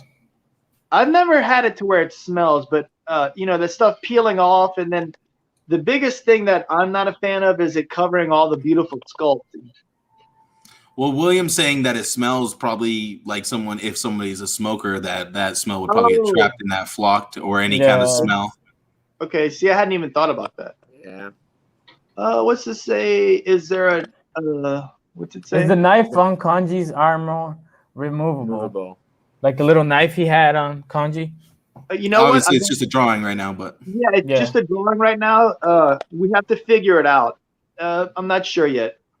I think that would be a good move to either do or stay away from it. It's like either get it right or do the Snake Eyes G.I. Joe thing and get it wrong and everybody complains about it. You know what I mean? Well, they got it right with Scarlet. She's got a pretty small knife and it works well. It's just one of those things that Arlen and I have to kind of figure out. And actually, Arlen will be doing the rabbit, yeah. Mythic Legions actually has a little knife like that, so you probably could do something similar. Yeah. Well, I'm sure we could get it figured out. Yeah. Let's see. Will the packaging include a small bio? Yes, all the packaging is going to have a small bio on the back, and it will come in 5 different languages. So if you're not a native English speaker, we're going to do let's see, Spanish, French, German, Italian for Eddie. Portuguese. Italian. Yeah. So I like this comment right here. We need an AWOC website that brings down the house, breaks down the houses and the characters and world and such. Yes, I agree. It's funny you say that's a Heck good yeah. question. We haven't started working on it, but we are going to do something very similar to that. I want to have a totally separate site that you don't buy anything. It just shows you, like you said, all the different houses and who's in them and what their bios are. We are planning on doing something like that. So that's a great question. Here's another good one too, and then we'll move on to the next question. Character. Any elephants? So a couple of years ago, we had sculpted elephants and rhinos and water ox for the 118th line, and I'm in love with. I love those characters and the designs. So I do plan on implementing and factoring those characters into the Primal series. We just don't know exactly when. This is a good comment. White female rabbit, snow bunny. That sounds great. I'm fine with that. Okay, let's move on to the next figure here. Yeah, let's see. I think we're moving into the next wave. Oh, is this the next wave? Okay, here we go. Now. Let's see here. And really started, and we're gonna. What? Go ahead. Yeah, no, I saw a shout out by Stelios. Stelios is another good buddy of mine. He just said, "What's up, Eddie?" So I just want to say, "What's up, back, Stelios?" And thank you so much for backing. Hey, thank you very much. Let's see. All right, we're moving on into wave 4 here. Should pop up any second now.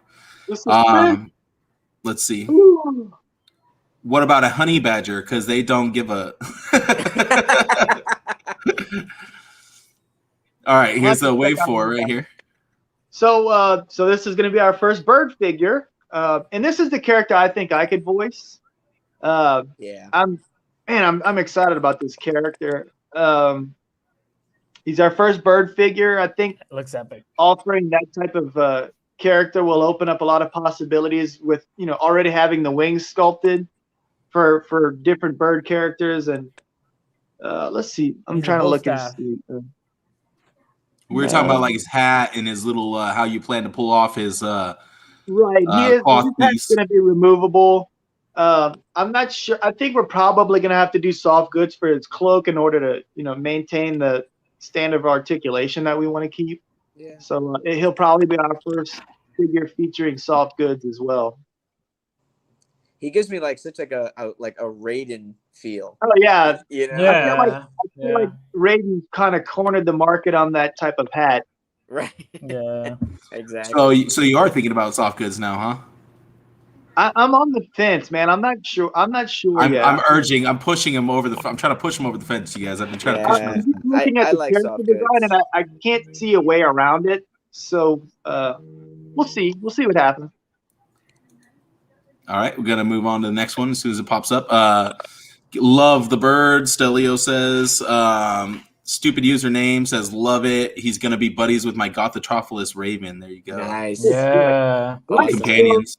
People have been asking about wolves, and this is going to be a fun little 2-pack army builder. We're doing a fox who's Juniper, and then our Fang-Torn Knight. Yeah.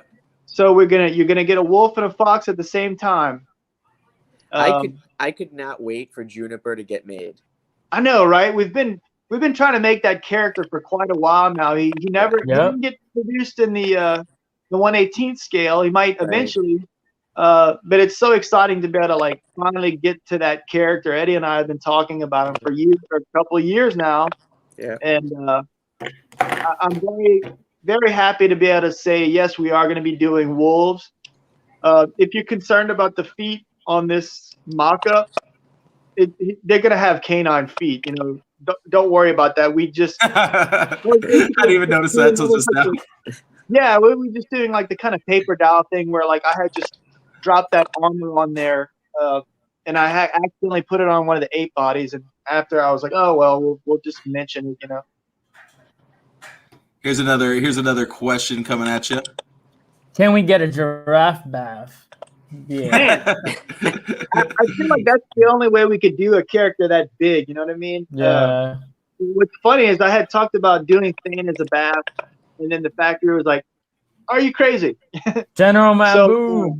Yeah. right. So I figure, you know, this was really way more successful than we anticipated. So who knows? By the time we get to wave 5, we might start incorporating those bath figures, which I would absolutely love. Uh, the only kind of give and take that we have to do is characters won't be getting as many accessories, so that's just something to consider. Like we might have to do like a voting type thing, or maybe really work it out to where it makes sense for those particular characters in that wave to not include so many accessories. Someone, Joel Hernandez asked, "How about an albino creature?" An albino creature, like just like any animal in general, or more albino variants, I guess. Maybe some albino variants. Yeah, some albino chase figures. Yeah, I mean, I had never really thought about it. I think everyone knows that Pale's an albino ape, and I love that character. That's kind of a way to make him really stand out. So we'd have to kind of like justify like what's the reasoning behind it. We'll see what happens. Let's see what's this. The deluxe figure lines show robotic body parts. Any chance of including that in this line? Yeah, absolutely. We're gonna incorporate all that stuff into this figure line. I had one question as well. Are you gonna kind of bring across the old motif of Pale kind of having that evolution type of deal going on, or is taking people's powers things? No, we're not. Dropping that. We're doing a soft reboot. Yeah, we're doing a soft reboot. So I don't want to give away too much of the plot, but that's not going to be factored into the plot. I just asked because I always liked that idea. I thought that was a really cool idea. It's a cool idea. We're doing something similar. It's just going to have a different angle to it. All right, cool. Let's move into the next figures because that always reminds me of like Metabots or something. You beat one guy and you take his best part and you make yourself better. I always like that idea. It's going in the same direction. It's just taking a different route. So this is the reveal of our Savage scale figure. Let's blow this boy up for a second. Hold on. So he is the king of the Fairless house, and he's a big beefy boy. He will looks like Matt without coffee. Hey, I'll be King Hannibal. Hell yeah. Man, I'm in love with that character. I'll tell my guys they need to get me my coffee right away. Otherwise, I'm going to have a really bad day. Yeah. Oh, nice. All right. So, yeah, hey, we'll keep it PG. He will be as tall as Stan, but he won't be quite as big. Yeah. He won't be as wide, but he will be as tall as Stan. So now we've revealed our Savage class figure. Or our second one, I'm sorry. So we were getting Thane, and this will be our next one for Wave 4. And what we've tried to do is stagger our offering of Savage class figures. So 3 won't have one, 4 will, 5 won't have one, and then 6 will. Right. Maybe I wasn't listening so well, but did you state who King Hannibal was the leader of? So King Hannibal is the leader of the House of Fairless. Atreyu is his son. Okay, perfect. So that's kind of quick question, Jason. Atreyu's kind of got a bit of a chip on his shoulder because he's trying to prove himself as as a worthy heir to the House of Fairless whenever his father steps down or passes away or whatever. Right. Quick. Go ahead, William. You had a question? Yeah, wave 3 and 4, since we already have like most of the molds and new parts, the wait wouldn't be as long, right? For next waves. Well, not necessarily, because we are producing brand new figures in that wave. So in other words, we still have to wait for the molds for those figures to be produced, and then what will happen is the factory will produce that wave all at once. It's not going to be a whole year. What we want to try to do is have a wave every every 6 to 8 months. Yeah, exactly. Yeah. 6 to 8 months, exactly. So it's only 4 characters, and that way we won't have such a long wait time. Right. And also too, I don't know what Jason said. It gives our fans time to like, you guys Save will up. know, to save up. But we're gonna give you guys a far advance notice. Like, hey, Yeah. this is coming. Because we want you guys to be able to, like Will said, to save up, your money and and that you can afford to get what you want. And we don't want to like flood you guys with like huge waves. You know what I mean? Like in short Yeah. periods of time. Like that's not that's why a lot of times I say we really take our fans into account here, because we want you guys to really enjoy this experience as much as we are. Me and Basically- Eddie, we fall in that same category as you guys too. Like we Right. go crazy and like buy tons. So we need time to recover. That's and not right. just We need from a AWOC. That's right. Basically, they're not going to hold your wallet hostage while you wait for these figures. So that's Yeah. the number one Right, plus here, I exactly, see. yeah. We have another question here, and this is a really good one. I It's saw kind of some insight here. William, you got that one? Yeah. You probably get compared to Planet of the Apes, but to me, this is more of a reminiscence of Kirby's Kamandi. Where do you find influence for this story? He really hit the nail on the head. It's funny because most people do compare it to Planet of the Apes, and I think it's because the apes are featured prominently in the first couple of issues of the comic book and in the figure line. But I also have had that Kirby reference, which I take as a huge compliment. I mean, Jack Kirby's the kind of influence that it's very much like the Beatles, where, if you like a band, they were probably either their idols or their idols' idols were influenced by the Beatles. And it's very much that way with Jack Kirby.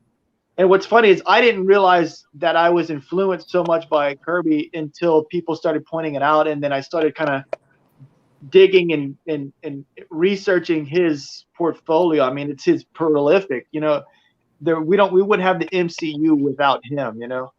Stan Lee made all the cameos, but it's very much his vision as well. And I think Thor Ragnarok really played tribute to that and brought his influence to the screen. So having that comparison is a huge honor. But yeah. We got another good question here too, coming from Stelios. Jason, in the comic, Kali has an awesome platform vehicle that he rides in on. Is there any chance we might see vehicles and techno stuff that's similar in the line's future? So that vehicle, I think, is probably the limit of vehicles that we could do. If you look at the design, it's really something that could fit well into a package, disassembled like a Star Wars vehicle. But yeah, it's on my wish list. They would probably have to take the place of a Savage class character. So, I'd probably have to figure out if a future wave is going to offer that vehicle, we might only have 2 regular characters and then that vehicle in order to justify that for production purposes. Oh yeah, we got some great everybody's raving about about raving and then all the other figures too. Between you and Valaverse, you guys are showing the big toy companies how it should be done. Wow. Yeah. Yeah, man, I am so excited about Valaverse's reveals, like all those production samples, so whenever he revealed them, it reminded me that my backer kit, I hadn't locked it in or whatever. So I had to go and I went to Big Bad Toy Store and got like 4 of the Steel Brigade and then 3 of the Hornets? Is that what they're called? I can't remember. The Hive, yeah. Nice. So, yeah, and we're using the same factory and Bobby worked for Hasbro for years, so I think we're both companies in the position to really listen and figure out Mine too, Chris. what the collectors want, Yeah, I think you guys are nailing it on the head, as you can tell by just all the comments of the people that are here. They're going crazy for the stuff you're revealing, and I've been so excited to reveal this. I was like, so tempted to leak some stuff, man. but So that's our second female character. This is Kali's right-hand woman. She is a Epic. scientist and just a really bad bitch. You know what I mean? I feel like if this was the G.I. Joe universe, she would be friends with Baroness. Yeah. Right. She is. She has a little more personality, though. Yeah, Oh, she's yeah. really, really catty, and she's very much indispensable to Kali. So she'll be part of a future wave. I love those accessories. Me too. You know what? That's all you told me. He came up with all those accessories, and I was Thanks, like, yeah, that's Joe. perfect. Like usually we make revisions and kind of bounce back and forth. What's the name of this figure again? Sorry, or this That's character? so her name is Jadu. Jadu. Yes. Jadu. Jadu. Or Kali's side bitch. Apparently. Oh man, don't let her hear it. She's still on the screen. She can hear everything you're saying. Yeah. You know how monkeys roll? Yeah. So, do we have any other top Yeah. secret stuff to show off? I don't know. Let's see. Yeah, I think we do. I think we definitely have at least one more top secret thing to One show off. more? I know that. One more thing I'm excited for. Somebody asked a question about it earlier. Is So Christmas coming? I hope you're still here, whoever asked earlier. All right, it's coming. Don't worry, guys. Let's see. Oh, There our it is. first- Oh, There it snap. is. our first It was worth the wait. Reptiles. So we're gonna be doing reptiles, and I'm really, man, I can't wait to play with that figure. I can't wait to start working on the sculpts for that. Yeah. Watch So out, Arnold's gonna be He-Man. working on Reptiles that. are back. Yeah, I guess I have to ask for my frog friends. Any amphibians planned? Yeah, we're gonna figure all that out. It all depends on how popular everything keeps going. I feel like we're kind of just scratching the tip of The what we're gonna surface. do. Yeah. Exactly. Tip of the iceberg. And if we can keep growing in popularity and everything, I say the sky's the limit, So I did want to mention that Arlen's going to be doing like a lot of the male characters, but Dan Mitchell, who does amazing work for Hasbro, Marvel Legends, what's it called? Power Ranger Classics. No, Power Ranger man. Lightning Series. Yeah. Great stuff. Great So stuff. he'll be doing the female characters, and he and I are really excited to start working on those. But yeah, that's I think that's all of our reveals. I think we're all super excited about that reptile and all the other reveals that we showed off. And We got a quick question about the character on screen. sure, Does he have a name in house? he has neither. This is one of the cases where Utoma and I were kind of world building, and we were like, well, we know we're gonna do reptiles at some point, and we're gonna figure that out. He probably won't even factor into the first story arc, or he might make a cameo. So we haven't done that stuff yet. Moonshine Mel says Gator or Komodo dragon. This is very much a Komodo dragon. A gator would probably be a savage class. Right. Ooh, that would be nice to see a savage class gator or crocodile. Ooh, Right, From Florida. y'all want to see a leatherneck, basically. Look at There this you cat. go. Savage class. Yeah. Here's Jason's inspiration for the whole line right here. There you go. Yeah. His cats. The cats. She smells like corn chips. You smell like Fritos. Why do you smell like Fritos? I'm surprised she doesn't smell like coffee and Lexapro. I know. Yeah. This one over here, he's off screen. Bogey, come see Bogey. Oh, here's a great question. So Any- dope. Yeah, Plans go for for it. AWOC dragon mounts? Wow. Who? I'm sorry, let's see. Any plans for AWOC dragon mounts? So I think everyone should go onto the Spiro Toys website. You can download the first 8 pages of the comic book for free, and you'll get to see some of the mounts in there. We're probably not going to do anything bigger than like a horse. Like a Mythic Legion horse is something I feel safe saying we could do stuff like that. As far as bigger stuff, I don't know. We'll have to see how everything goes. No, last question. Will you be adding tails to the dragon? I'm guessing they're saying this character maybe. The dragon. Yeah, that's what I'm guessing. No, not necessarily. A lot of people are asking about tails, and it's kind of just it's just a personal design choice that I decided to make. I want to be able to have the characters be able to sit down and stuff, and also more importantly, I want them to be able to share a lot of the armor pieces.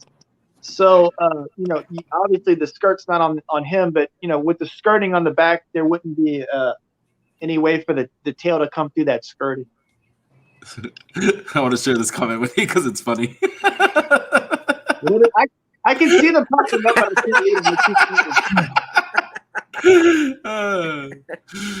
I couldn't see it. It was too fast. Okay. Yeah, so that was that, I guess, huh? Let's see what else we got here. All right. Well, thank you all for joining us tonight. Went on a lot longer than I thought it was going to be, so that's good actually, because that means you guys had a lot more to say, and a lot to tell the people about, and just the passion that you guys have for the line is amazing. I'm sure everybody here could see it. And super excited about it. Thank you so much for hosting it. We couldn't have done it without you, and thank you so much to all of our fans. Yes. We're so honored and really just blown away by how supportive you guys have been, and thanks for joining our panel, and I don't have much else to say besides that. Well, if the rest of you guys want to tell us where we could find you, we haven't really had any interactions with either you, William, or Eddie. So I mean, if you guys want to share your social media or something, I don't know if you guys are into that or not, but yeah, sure. So you'll probably get hit with a lot of questions in your DMs. So just be ready for that. So we're both on Facebook. If you're friends with Jason, you can find me, but I'm under Eddie Salvatore III, and my Instagram is runeshaper_cubed.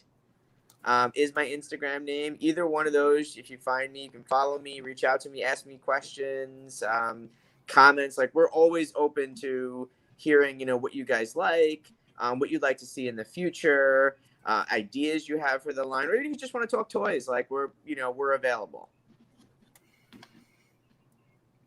And William? Yeah, you can find me on Facebook, same right here, William Cruz Nieves. And DM me. I'm always accessible. You can find me through Jason or Eddie's Facebook if you don't have me, or through the Cabal normally. And I need to hop back on Instagram. I just scroll through it basically for figures and stuff. But I'll reach out through Facebook. Jason, I know Arlen's not here. Do you want to maybe say a couple things about Arlen? Give us a little background information. You told me something pretty interesting recently that I didn't know. I don't know if you want to share it or not, but it's up to you. I don't even remember what it was, but so for just the My Action Figure Customs things. Oh yeah, I mean, Eddie knows. Arlen has been working for doing work for My Action Figure Customs for a couple of years now. If anyone collects Marvel Legends, I promise you have figures that he's done. He's done work for Hasbro and Mezco. Yeah. He's a fantastic sculptor and a great friend. Him and I had been friends for about 3 years before we started working together, and it just seemed very natural and fun and just a pleasure to work with him. I did think of something else. We're going to be doing Joe Fest next weekend, so we'd love everyone to, if you're going to be in that area, come check out the show. I'll be showing off a printed version of Thane and a couple of other paint masters. So if you want to see what the figure looks like in person, I'd love you to come swing by and say hi. And I think that's about it. Awesome. Yeah. Well, I'll just do my sign out like usual. You guys know where to find me, MajorAction_IG on Instagram. You guys can find me every week on the Geek Out Show. Go share my homies some love over there. Thank you. Big shout out to Black Hole Comics Gil for hooking this whole thing up, getting me set up with Jason, doing the interviews with us, getting everybody on track, and, helping promote. I mean, I don't know how much we helped, but I know everybody in the community is excited. It probably didn't need too much extra help other than getting some exposure. So thank you guys for giving us this opportunity. Jason, I'm always willing to help out with anything you need. So, feel free to hit me up in the future. William, very nice to meet you. Eddie, very nice to meet you. Can't wait to maybe do this again, have another one when Wave 3 and 4 gets close to release. or when pre-orders open up again. Definitely, definitely. That'd be Yeah, awesome. so definitely look forward to doing this again. Thank you to everybody who joined in. I think we had close to 60 people in here at one point watching and commenting and everything. So shout out great to show. Seba. Go ahead, give some shout outs. Go ahead. Do it. Shout out to Seba Don, Artist Seba, Smash Yeah. Lab Creations, Stelios, most of Cabal is around there too. Yeah. High School Creations. He was here from the start of the show today. Thank you. Yeah. Yeah. Moonshine Mel.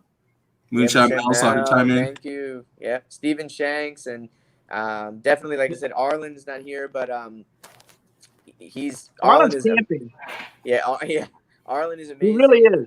Yeah, he really is an amazing person. So again, he's another guy you guys definitely want to look into. He does, and I know Matt mentioned it before, but a lot of stuff for My Action Figure Customs. And and actually we should have said that too. My Action Figure Customs did actually hold a few AWOC contests. Yeah, they did.